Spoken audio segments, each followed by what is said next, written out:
What is up, guys? Quick little video. Well, depends on how quick it is. Will depend on how much I talk. But this bring you a little highlight of a online ranked game that I just completed, taking the Colts up against the Seattle Seahawks. A good game. This is a subject that I've been talking about with guys in my leagues and guys who I email, and aim chat with regarding, Madden and strategies and schemes and whatnot, and that is defensive end play. In the online leagues that I participate in, the top sack excuse me, the top sack people are 3-4 outside linebackers, defensive tackles, and defensive ends with power pass rush moves.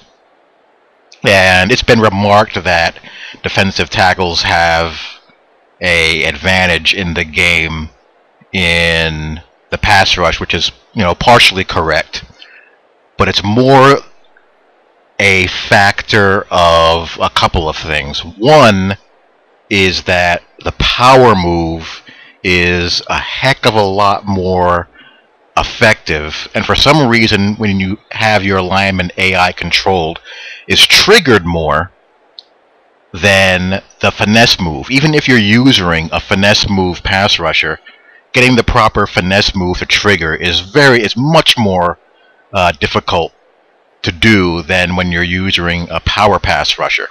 And also, that's one reason. The second reason is that the defensive end pass rush angle on plays where the defensive end is taking an outside, rush is screwed up. Here I have the Colts. I'm in a 4-3, and I have Freeney at right end, Anderson at defensive tackle. I have Robert Mathis at defensive tackle, and Eric Foster, a run-stuffing D-tackle, at D-end. Now, why do I have Mathis at defensive tackle and Freeney at right end? Or, well, right end to your right, really left end. The reason being is, one, with the Tampa 2 style that I play, I need a worn sap. And two, he provides me with the best inside pressure because the Colts don't really have, stud defensive tackle pass rushers. And you'll see the difference in this play between how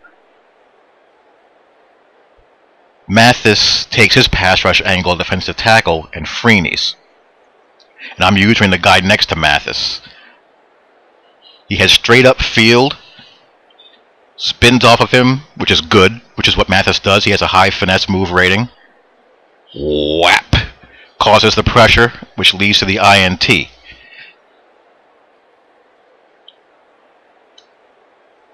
Freeney over here, and here's me. Double swipe move there, I get picked up there by the center. Outside linebacker blitz here, picked up by the back. Now Freeney here, he starts his outside rush, but then he goes, see how he goes right into the waiting arms of the tackle? That's the problem. Now, if you have a guy like Peppers or Jared Allen, a guy with a good power move, if you're using him, you can just power right through him and you're good to go. Or the AI will, trigger the power move and you're good to go.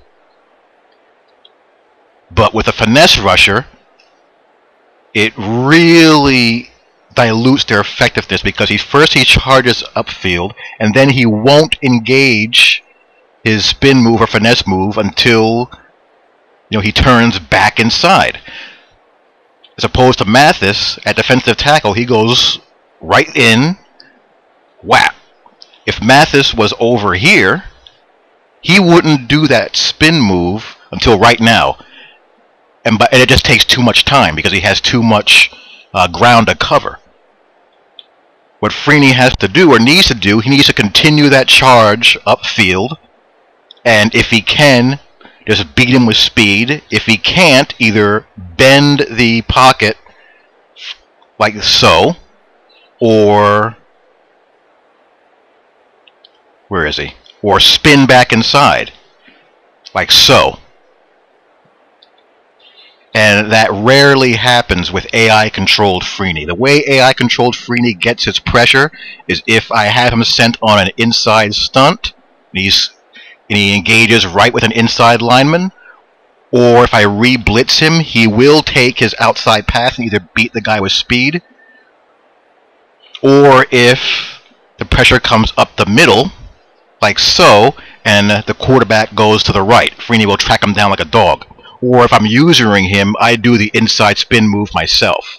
I have a video, an old video that I did, a Dwight Freeney highlight reel, where you'll see how Freeney gets his sacks in those ways. You very rarely see him, or any finesse rusher, or any defensive end, take that proper pass rush angle to the outside shoulder, in this case. If you want to try this out for yourself, use the Eagles, and put Trent Cole at defensive tackle in your dime in passing situations and play a couple of games, and I bet you'll see him wreck a whole heck of a lot of havoc. His pass rush finesse move is a 98 or a 97, but outside it just takes finesse rushers just too long, and they have too much ground to cover because of the faulty, pass rush arc. So that's why the power rushers have the advantage. Freeney goes right into his waiting arms. Starts upfield, then goes right into him, which takes him out of the play.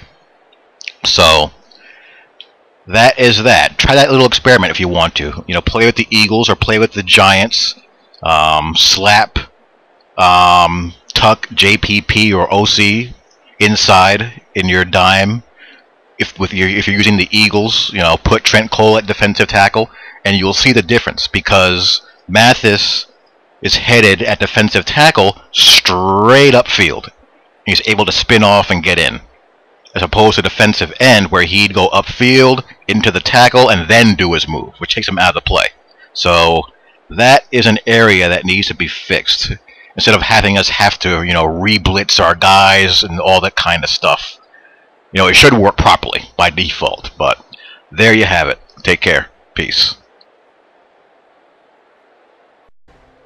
I lied. Longer video. This is another online ranked game that I just finished, and you're going to see here an example of it done correctly with Mathis at the defensive end. I don't always have Mathis at defensive tackle in every set, because someone smart will say, Robert Mathis is there, he can't block shed very well, I'm going to run right at him and run him right out of there. But here's a play on 4th down for him. I'm controlling the DT, and here comes Mathis. Let's back that sucker up.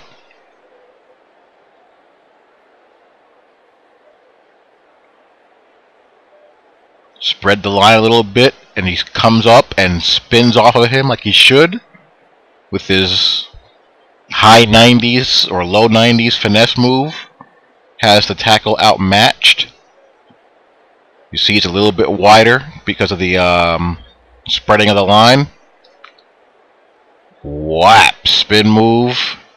The back is going out in a pattern, and gets him Tony Romo's grill. That's the way it should work, and that tells you that it's in the game. That's AI control. That's me right there, the defensive tackle, bull rush there. I get kind of sucked into that guy there. I don't really like that very much, but it tells you that it's there in the game. It just has to be refined and unleashed. Get those guys headed upfield. And this is NCAA 12, an online Dynasty head-to-head user game that I just played. I'm using the middle linebacker there with the pink circle, and This is with the line spread and the DEs re-blitz to give you the closest thing the game has to offer to the Eagles' wide 9. And you see that he does a little bit better job of heading straight upfield when you re-blitz him and spread the line. It's not great, but it's a little bit better. He tries to do a rip move there, but at least he's heading up the field first. Does a little rip move there. Coverage is good, and he gets in for the sack. Don't know why you can replay sacks in NCAA but not in Madden and online games. Here's a guy on the other side, same thing. Re-blitz starts upfield a little bit better, and a little bit more of a struggle there with that right tackle. The guy on the other side is the better player, so I guess he had the matchup advantage. So that's a little bit of a look at how it looks from the defensive tackle to the defensive end, when it's done wrong, when it's done right, when it's done kind of in between. So hope you guys enjoyed that. Love to hear your feedback. Talk to you all later. Peace.